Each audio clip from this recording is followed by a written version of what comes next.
Bueno, bueno, un poquito era la idea era hablar y compartir con respecto a algunos desafíos que ha habido durante el contexto de esta pandemia, con respecto específicamente al mundo religioso.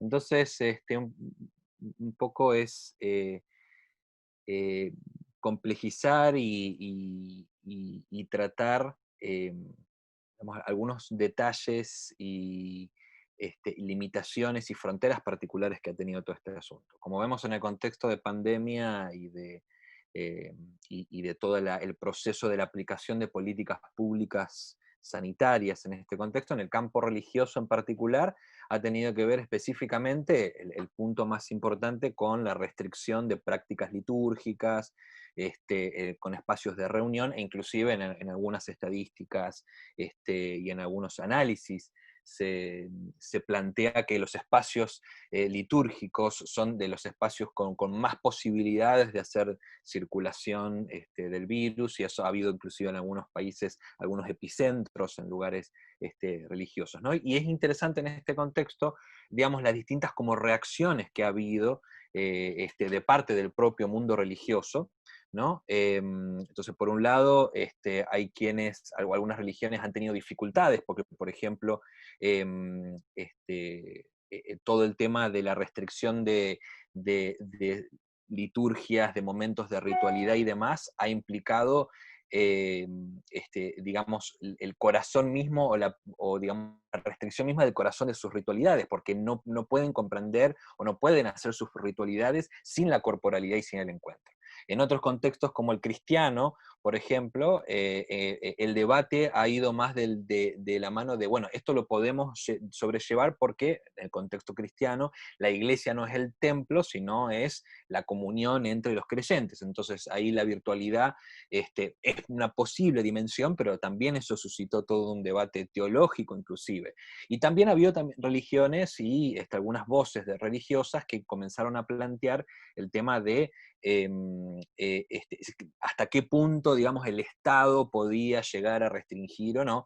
Entonces se dio todo un debate también en términos de la laicidad y los límites de la laicidad. Entonces, como que la pregunta principal, digamos, en todo este contexto es, eh, digamos, si la aplicación de estas restricciones dentro del campo religioso ha tenido en cuenta toda la diversidad, la pluralidad de las dinámicas del campo religioso, ¿no?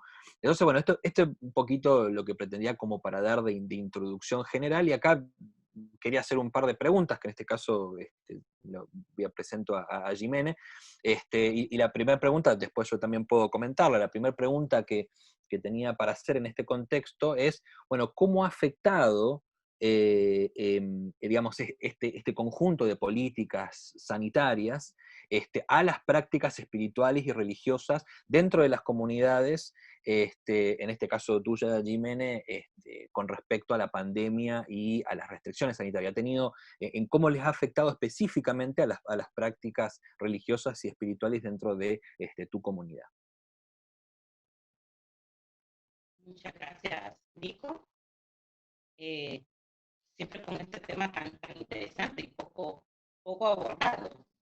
Eh, Definitivamente que dentro de la comunidad afrontera, de la comunidad afrodescendiente, y sus diferentes manifestaciones, sus diferentes grupos, desde hace muchos años venimos eh, trabajando entre esta diferenciación de lo que nosotros llamamos la religiosidad y la espiritualidad, ya que somos comunidades que tenemos ritos espirituales muy propios de nuestra cultura.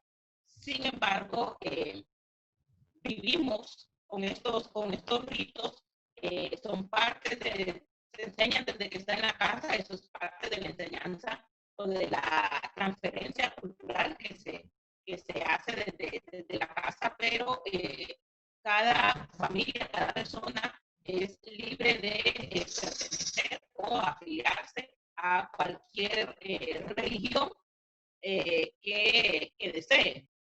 En este caso, eh, la comunidad garífuna, las religiones más predominantes son lo que nosotros llamamos la evangélica y la católica.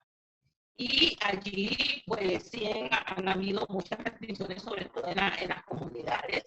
En el caso de las iglesias evangélicas, por ser alguna de las comunidades lejanas donde no hay internet, no llega, lo virtual, no han podido congregarse, no han podido reunirse. Sin embargo, siempre se están haciendo algunas prácticas dentro de las familias o con familias cercanas. Uno de los grandes temas que hemos nosotros levantado dentro de esta pandemia es lo que significa el distanciamiento social para comunidades tan vivas como las nuestras, las comunidades afrodescendientes.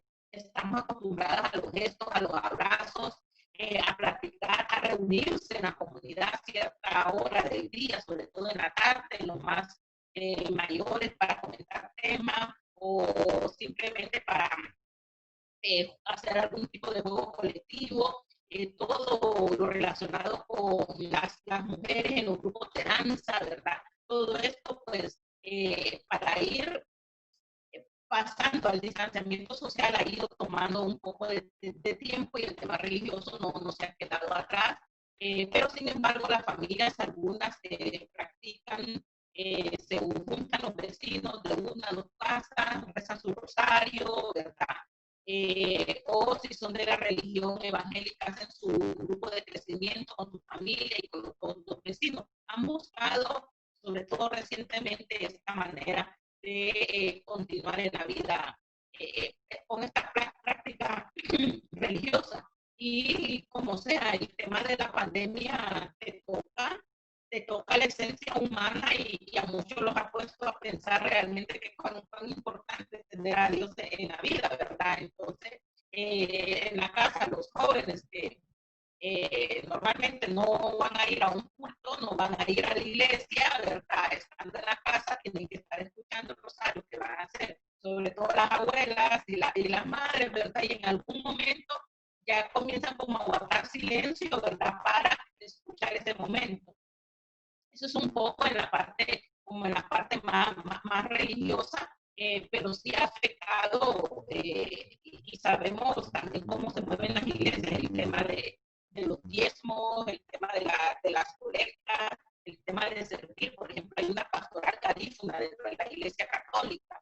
La pastoral no ha podido tener reuniones, la pastoral no ha podido tener una misa en garífuna, pero sí han habido de manera virtual, hemos tratado, y aquí nosotros hemos colaborado también como organización de platicar con sacerdotes garífunas y decirle, bueno, hagamos una misa en garífuna o hagamos una celebración en garífuna y proporcionamos la plataforma Zoom y se han hecho algunos de estos ejercicios.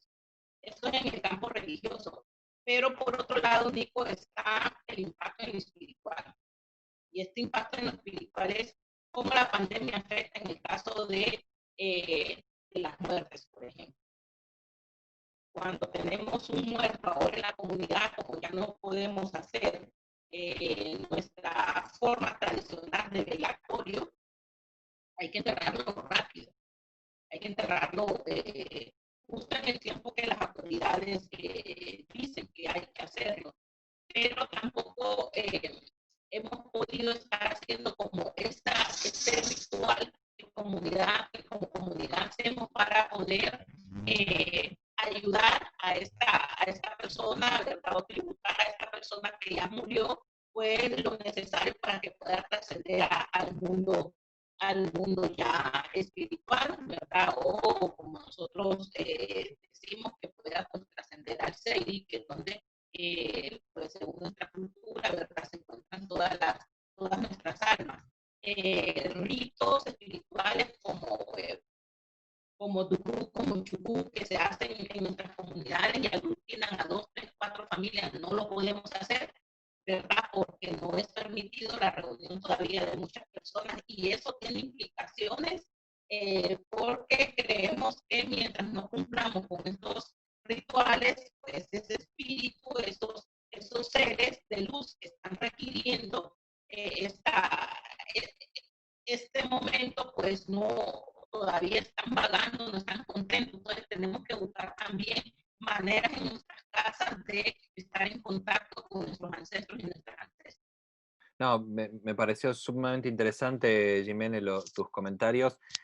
En primer lugar, o sea, rescato como dos cosas. En primer lugar, digamos, cuando hablamos del tema religioso, digamos, se mezclan y vinculan diversas matrices, ¿no? Que tiene que ver desde la religiosidad tradicional cristiana que incide y que está en distintas comunidades, y las propias configuraciones culturales y religiosas y espirituales, como vos bien diferenciabas, Jimena, que digamos, eso es fundamental tener en cuenta, y cómo eso, digamos, tiene diversas repercusiones, ¿no? Desde, un poco agregando lo que vos decías, Jimena, desde el lado cristiano, y lo mencioné al inicio, justamente el debate eh, fue de, bueno, es realmente necesario que las cristianas y los cristianos estemos en un lugar para sentirnos, en este caso, comunidad creyente o iglesia, ¿no? Entonces ahí hubo todo un debate, que como dije, fue un debate más bien teológico. Pero por otro lado también, y esto rescato a lo que le decía Jiménez, cómo impacta lo que es, digamos, el elemento, digamos, digamos, del contexto en sí, y cómo eso interviene en las dinámicas internas. Porque, por ejemplo, digamos, en el caso de las iglesias cristianas, dijeron, bueno, a ver, ¿por qué nos van a llamar a nosotros, que somos un servicio esencial, ¿no? Como lo quisieron, por ejemplo, hacer en Brasil, o acá en Chile, por ejemplo, ¿no? Entonces, cómo el contexto de pandemia lo que trajo precisamente fue un desafío con cómo la comunidad religiosa se entendía a sí misma, y a su vez,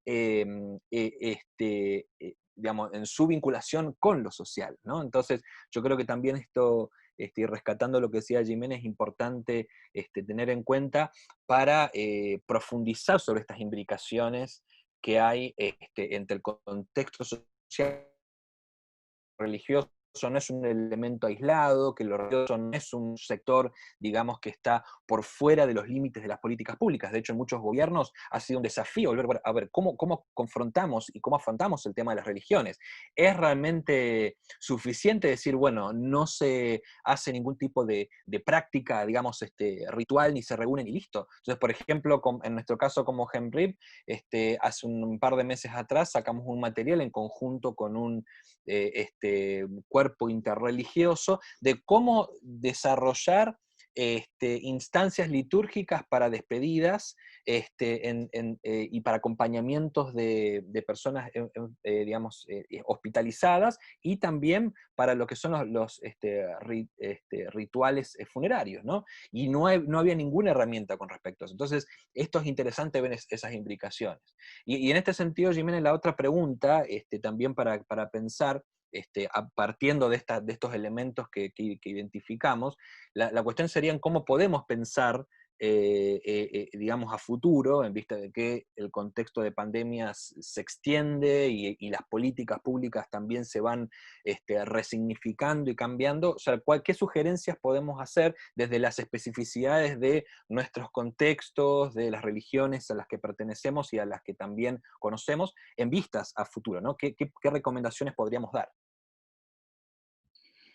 Sí, les decía que inclusive aquí con el tema de la reapertura, y que me imagino que es así, fue así en toda América Latina, o sea, la presión de las mismas iglesias para fomentar esta reapertura, y que pudiéramos tener esos espacios donde la gente pudiera regresar a la iglesia fue dura.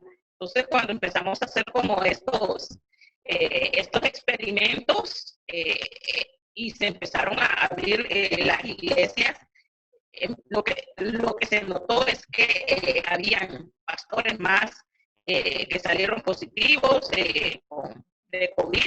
E inclusive en la iglesia católica, solamente aquí en mi ciudad, hubieron 4 sacerdotes de una sola vez con positivos de COVID. Entonces, eso llevó a otra relectura, a otra repensada, ¿verdad?, de cómo ir atendiendo este tema de la religiosidad. Me parece que uno de los desafíos, Nicolás, es también cómo el feligrés, las personas que asisten a la iglesia, eh, tienen que ir superando también el temor a estar en grupos.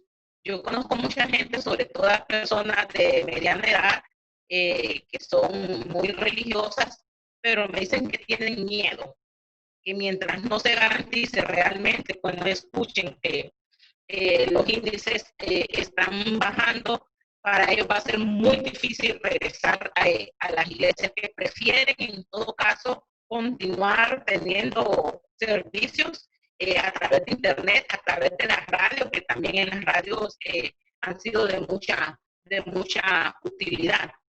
Claro, esto también tiene implicaciones en el tema financiero para las propias iglesias. Entonces creo que hay que hacer un trabajo nuevamente al interno de cada iglesia, ¿verdad? Con las personas que asisten en esta, para darles la seguridad de que en el momento en que pueda ya recibirse grupos más grandes, se va a superar todo este tema de las medidas de bioseguridad. Todos creo que hay que seguir ahora o trabajando, mejorando esta nueva estrategia de acercarse a sus feligreses en las dos vías, en lo virtual y en lo físico.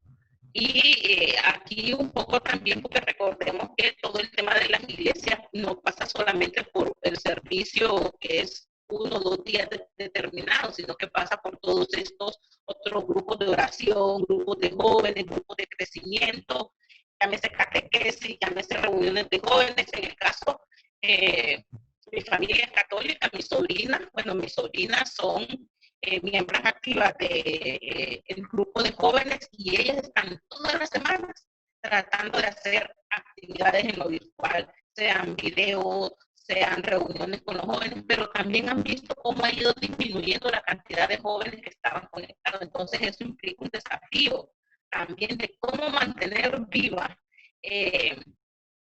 pues no la fe, porque la fe traspasa el estar reunido o no, pero cómo mantener este crecimiento que se gana cuando tú estás en un grupo. Entonces, esta estrategia de ver cómo lo virtual y lo presencial dentro de la religión puede seguirse mejorando. Y creo que tenemos que estar listos también para ir trabajando con nuevas personas que no tenían dentro de su plan de vida antes del COVID el estar afiliados, pertenecer o acercarse a una iglesia, a una religión. Y que ahora, por esta pandemia, ¿verdad? Por la incertidumbre que genera, por el temor que se ha generado hacia la muerte, porque al final es el miedo al contagio, ¿verdad? Pasar por todo este proceso, llegar a la muerte, lo que nos hace como repensarnos en el plano de lo religioso, de lo espiritual. Entonces, estas nuevas personas que quieren acercarse, ¿cómo las vamos a estar trabajando? ¿Cómo se van a estar trabajando desde las iglesias? Y hay otro sector que también es importante ver cómo se trabaja, que es el de la adolescencia, la niñez, que estaban también acostumbrados a estos espacios. En el caso de los católicos, que la primera comunión, que todo eso, y no se va a hacer. Entonces creo que ahí hay grandes desafíos, y creo que conllevará a Nicolás a un trabajo más cercano, ¿verdad? Entre pues lo que dirigen las iglesias, en este caso, y sus feligreses. Hay que buscar esas maneras de estar más cerca, de cómo ir también adaptándose a estos nuevos cambios. Gracias, Jiménez. Muy, muy importante varias de las cosas que planteás, estoy sumamente de acuerdo, ¿no? A lo que vos decís, digamos, sumo en términos de recomendación, y de pensar un poquito a futuro, ¿no? Justamente la gran pregunta, y esto es desde la institución religiosa como es la pregunta que tienen los diversos agentes sociales y de sociedad civil, es, bueno, ¿cómo vamos a hacer para reconfigurarnos en mediano y corto plazo, ¿no? Que presenta aún circunstancias complejas, pero la cuestión es que esa pregunta en el ámbito religioso hay que sumarle que el ámbito religioso no es homogéneo. Desde mi perspectiva particular y planteando el tema de las políticas públicas sanitarias y viendo un poco, tal vez de manera comparativa, cómo se ha actuado a nivel regional, yo creo que digamos, se ha actuado con respecto al mundo religioso de una manera justamente muy homogénea, muy vinculado, digamos, a la configuración cristiana de la institucionalidad y de lo religioso en sí, sin tener en cuenta otros matices que van desde la vinculación de los cristianos con distintos grupos culturales y grupos sociales, como vos nos decías, Jiménez, al inicio, pero también con las distintas formas que tiene tanto lo propiamente cristiano como las distintas religiones, ¿no? Entonces, en vistas a un futuro, me parece, en primer lugar, que si vamos a hablar de políticas públicas sanitarias aplicadas al mundo religioso, deben comprender y deben atender a la complejidad y a la diversidad y pluralidad que tiene el mundo religioso en términos de sus